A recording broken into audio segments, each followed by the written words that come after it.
தேனி மக்களவை தொகுதியில் போட்டியிடும் திமுக வேட்பாளர் தங்க தமிழ்ச்செல்வன் மீன்கடையில் மீன் வியாபாரம் செய்தும் சாலையில் உள்ள குப்பைகளை அகற்றியும் வாக்கு சேகரித்தார். இதுகுறித்த கூடுதல் விவரங்களோடு இணைகிறார் எமது செய்தியாளர் பாலாஜி. விவரங்கள். ஆசினி, தேனி மாவட்டத்துல தேர்தல் பரப்புரை அனைத்து கட்சிகளும் மும்முரமா ஈடுபட்டு வர்றாங்க. அதாவது வாக்காளர்களை கவரும் விதமாக தங்கள் பிரச்சார உத்திகளை பயன்படுத்திட்டு வர்றாங்க. குறிப்பா பார்த்தோன்னா தேனி தொகுதியில போட்டியிடும் திமுக வேட்பாளர் தங்க தமிழ்ச்செல்வன் இன்று நடைபயணமாக தேனி நகரின் பல்வேறு இடங்களுக்கு நடந்து சென்று பொதுமக்களை சந்தித்து வாக்கு சேகரிப்பு ஈடுபட்டாரு.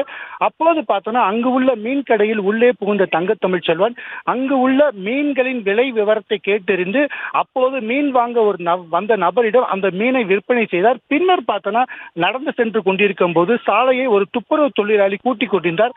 அவரிடம் இருந்து அந்த கூட்டுவதற்கு பயன்படுத்தும் முரத்தை வைத்து சாலையை சுத்தம் செய்தார். பின்னர் பார்த்தோன்னா அங்கு ஒரு கட்டுமான பணி நடைபெற்றுக் கொண்டிருந்தது. அங்கு உள்ள பணியாளர்களிடம் வாக்கு சேகரித்த தங்க தமிழ்ச்செல்வன் அந்த கட்டுமான பொருட்களை, அதாவது அந்த சட்டியில ஜல்லிக்கற்களை எடுத்து அதன் கலவை இயந்திரத்தில் போட்டு அதனை அங்கே கொடுத்துவிட்டு ஒரு கட்டுமான தொழிலாளியாக தன் பிரச்சாரத்தை மேற்கொண்டார். தங்க தமிழ்ச்செல்வன் செல்லும் ஒவ்வொரு இடங்களிலுமே அந்த இடத்துக்கு தகுந்த மாதிரி பிரச்சாரம் மேற்கொண்டு பல்வேறு வகையான தேர்தல் பிரச்சாரத்தில் ஈடுபட்டு வராரு. ஹாஷினி,